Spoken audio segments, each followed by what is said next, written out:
In the summer of 2026, the world found itself under the spell of the United States for 6 long weeks. From June 11th to July 19th, the grand stage of the FIFA World Cup welcomed 48 nations and 104 thrilling matches. Before we start, do this one small thing: tap the like button. It is the only way this video reaches the people who need to see it. In front of more than 80,000 spectators, Spain triumphed over Argentina 1-0 after extra time, celebrating a historic victory at New York, New Jersey Stadium. For those 6 weeks, the world did not just watch America, it lived inside it. Visitors from across the globe marveled at American culture, from the roar of the crowd to the bustling streets of major cities. Among the myriad observations, a single item stood out starkly: a soda cup, so large it seemed as if it could double as a bucket. This was but the beginning of the questions visitors brought home with them. Millions of eyes watched, millions of hearts felt, and in those moments, they noticed 15 ordinary habits that spoke volumes about the nation. These were not the flashy headlines or the political debates. These were the simple behaviors that revealed the heart of America. Each one, when viewed through the lens of international eyes, painted a picture of the country in a new light. So what are these 15 habits? The first, perhaps most ubiquitous and yet often unseen by its own citizens, is something that many foreigners noticed right away: the size of the soda cups. Americans, accustomed to their oversized beverages, sometimes overlook this as a normal part of life. But for outsiders, it stands as a testament to the generous spirit of the land, where a little goes a long way. In the bustling crowds around New York, New Jersey Stadium during the 2026 FIFA World Cup, one habit stood out like a giant cup brimming with mystery. As foreign visitors wandered through the stands, they were greeted by enormous soda cups, volumes larger than anything they had seen before. These vessels seemed almost comically oversized, each one easily fitting 2 standard glasses inside. At the concession stands and fast food counters, the scene unfolded in a whirlwind of activity. A small drink was placed before them, but it didn't stop there. The real spectacle lay in the self-serve fountainware. Unlike in Europe or Latin America, the idea that you could refill your cup as many times as you wished without any additional cost was met with wide-eyed wonder and slight disbelief. The concept here, embedded in the very fabric of American hospitality, is both simple and profound. In a country where water fountains are often adorned with warnings against refilling, the free refill culture here felt almost revolutionary. It was as if every cup represented not just a beverage, but a gesture of generosity, a sign that in this land, even the smallest indulgences could be endless. Across the Atlantic or down south to Mexico, the experience would have been different. Visitors from these places might have expected smaller portions and a clear price tag for every sip. Yet, in the United States, the focus shifted to the container itself becoming the product. The massive cup, seemingly bottomless, symbolized an economy where the drink itself was nearly free, and the container was the true prize. For those who marveled at this sight, it offered a glimpse into the American ethos, a culture of abundance as hospitality, where the spirit of giving extends beyond words to the physical act of offering. Each time they reached for the tap, they were reminded that here, in the heart of America, even the most basic of pleasures came with no strings attached. In the heart of New York City, a hotel corridor shimmered under the light of overhead lights, its linoleum floor gleaming. A thick white rectangle stood out starkly against the blue walls, a commercial-grade ice machine. The churning blades within belied the silent order of the space, a constant hum that echoed through the hallways. Visitors who had grown up drinking their sodas and water at room temperature found themselves taken aback by this sight. At each bar and counter in restaurants and hotels, a wall of cubes sat atop the serving trays, never lacking for freshness. In every cup, the first sip was greeted by a cool reminder of America's obsession with cold. This was a nation where comfort and cleanliness were not just values, but daily rituals. Visitors noted that ice appeared as if by magic, always available before they asked. In bustling bars, servers would preemptively fill cups to the brim, ensuring no one went thirsty. Even at the simplest roadside stand, a pitcher of lemonade was served over a generous mound of crushed ice. The habit extended beyond beverages. Hotels provided ice packs in rooms, often more than enough to chill drinks or compresses. Cold towels lay ready on benches, a luxury rarely encountered abroad. Bathrooms featured dispenser machines offering ice-cold hand soaps, an added layer of hygiene in a country already known for its high standards. This phenomenon revealed much about American ideas of freshness, cleanliness, and comfort. Ice was not merely a refreshing addition. It was a symbol of modernity, a signifier of a forward-thinking society. It underscored the belief that anything could be improved through cooling, a principle applied from the mundane to the luxurious. For many visitors, this constant availability of cold water, ice, and chilled drinks was both intriguing and challenging. It highlighted a culture that valued immediate satisfaction and convenience above all else, even when the climate did not necessitate such practices. In summer heat, the cold water offered a welcome respite. During winter's chill, it felt almost unnecessary but remained a staple nonetheless. As the sun beat down mercilessly across America during June 2026, the air shimmered with heat in New York City. But step into any stadium, mall, or bus, and the blast of cold air struck like a refreshing gust. A young German tourist, freshly emerged from the blazing streets, found herself walking through the corridors of Yankee Stadium. The temperature inside was a chilly 68 degrees Fahrenheit, far from the sweltering 95 outside. She slipped her arm into the sleeve of her jacket again, pulling it closer. In another part of the city, a group of Brazilian fans boarded a bus for their match. Outside, the thermometer hovered near 100 degrees, but within seconds of sitting down, they felt as if they had stepped back to springtime. The air conditioning was set to winter mode, an engineering feat that seemed almost magical. The American instinct for controlling one's environment stood out vividly here. If you are still with me, hit like. It genuinely decides whether this one travels. It wasn't about adapting to nature. It was about shaping it to meet expectations. For millions of visitors used to warmer climates, this habit revealed a culture where comfort is paramount, regardless of external conditions. Air conditioning wasn't just a convenience, it was an assertion of power over the elements.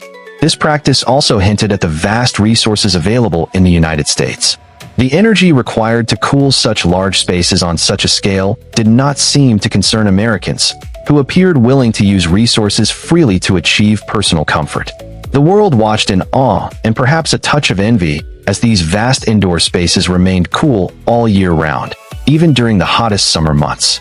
For many foreigners, entering a climate-controlled space became akin to stepping into a different realm, a place detached from the relentless heat outside. This habit, while practical, also exposed America's approach to infrastructure and its priorities. In the shadow of the sun's unrelenting glare, the chill from the AC ducts felt like a warm embrace from home. As foreign visitors stepped through the doors of American venues during the 2026 FIFA World Cup, they encountered a peculiar yet familiar sight. A payment tablet at many counters, often at the very moment where no one had served them directly.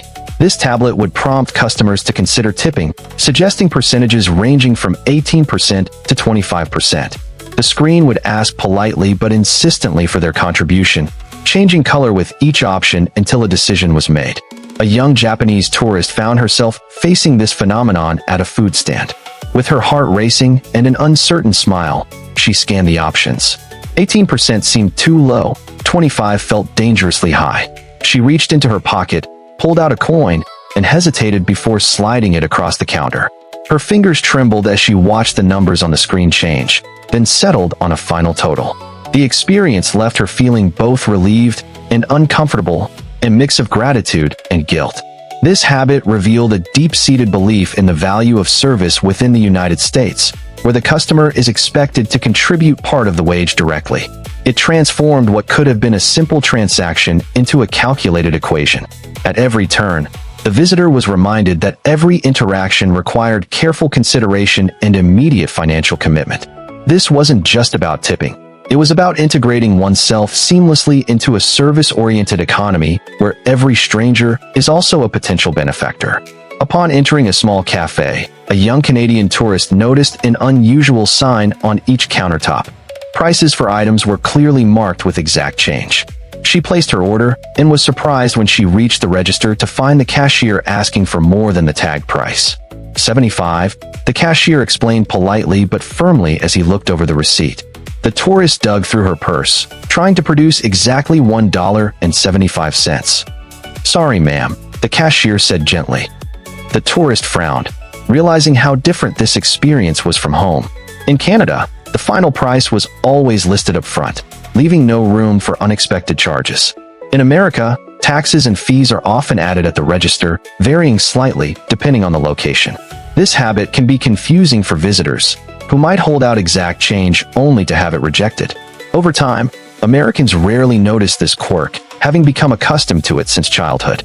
This practice reveals something about the United States, a country built not just by federal laws, but also by state and local regulations that can differ significantly. Every region seems to have its own quirks, and in this small detail, the visitor could see a slice of the patchwork quilt that makes up the nation. Walking out of the cafe, the young Canadian couldn't help but feel both intrigued and slightly exasperated. She wondered how many other small surprises were waiting around every corner during her stay. In June 2026, as the FIFA World Cup kicked off across the United States, a curious phenomenon caught the eye of many international visitors, strangers talking to you.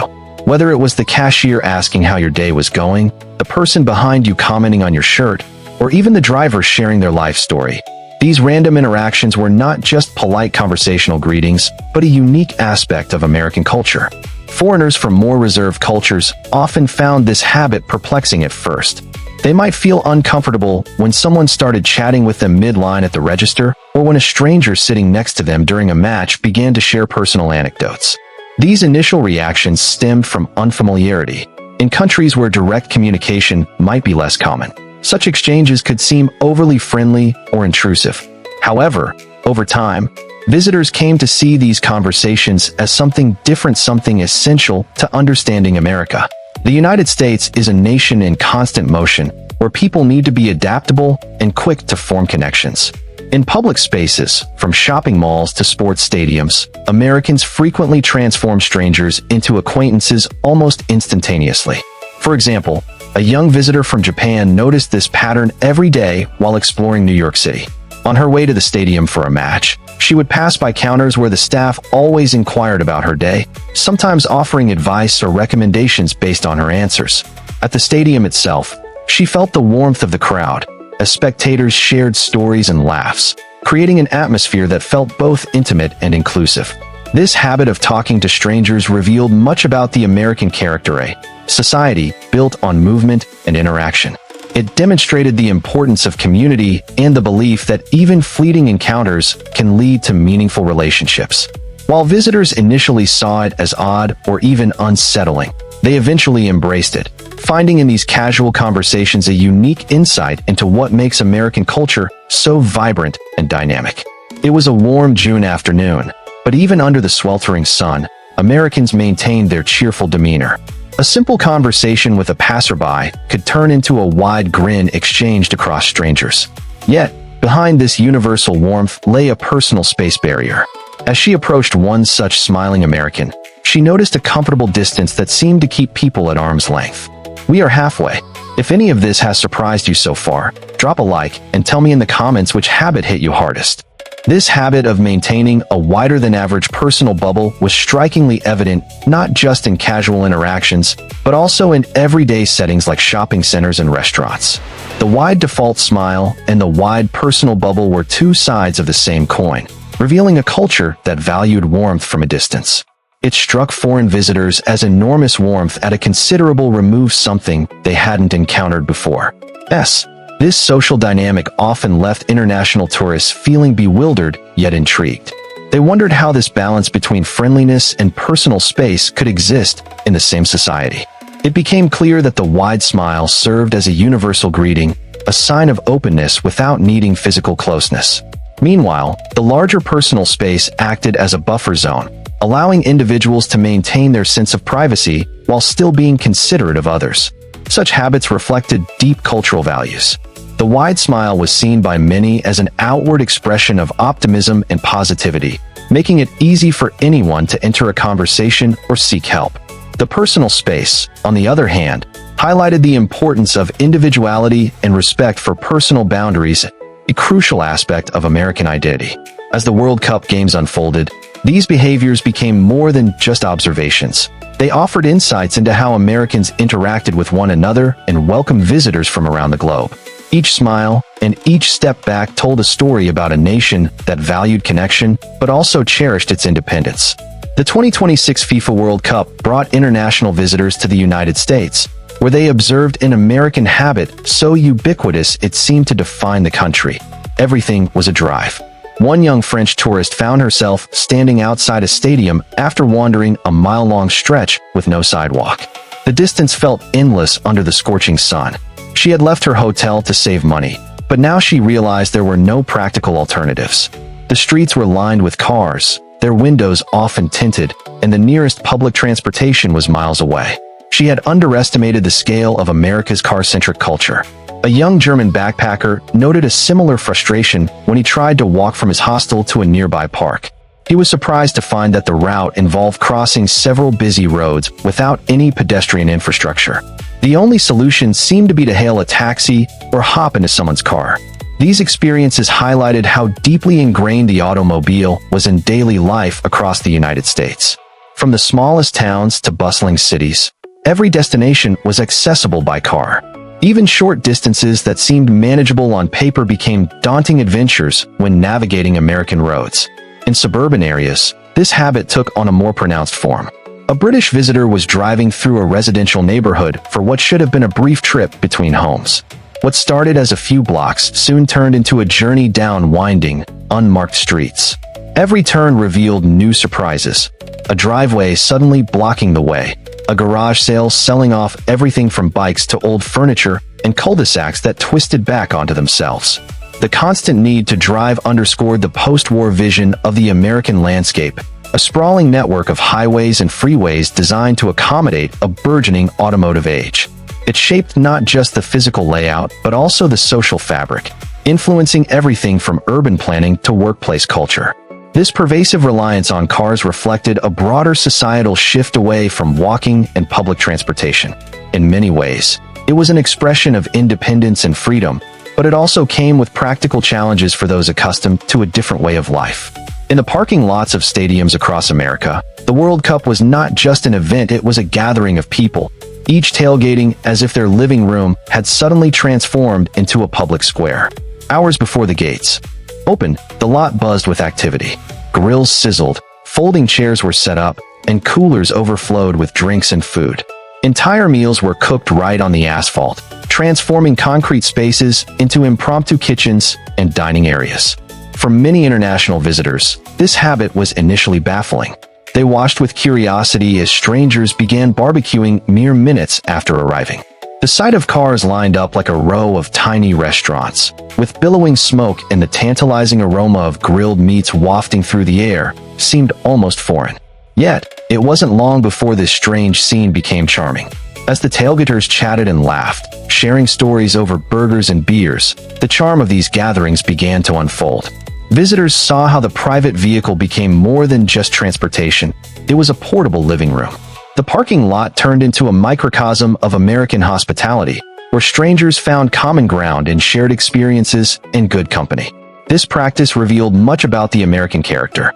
It showcased a nation where personal space could be flexible and social connections were valued.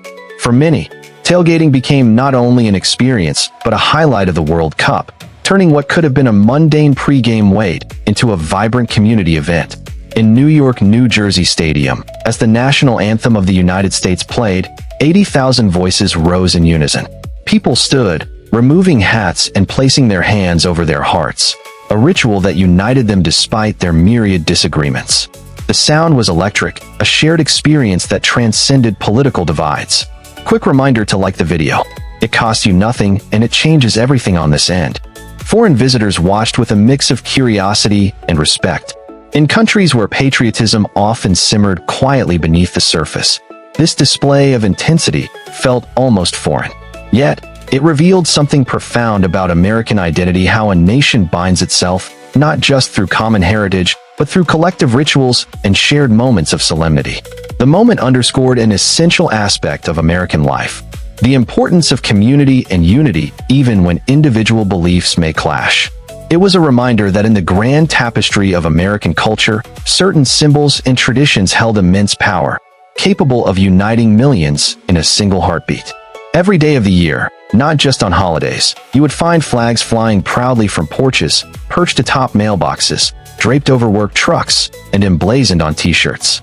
The red, white, and blue were ubiquitous, treated as an everyday accessory rather than a formal emblem. On a quiet suburban street, a flag fluttered gently in the breeze, its colors stark against the green grass. In bustling city neighborhoods, flags adorned every available space, creating a mosaic of patriotism visible even to the casual observer.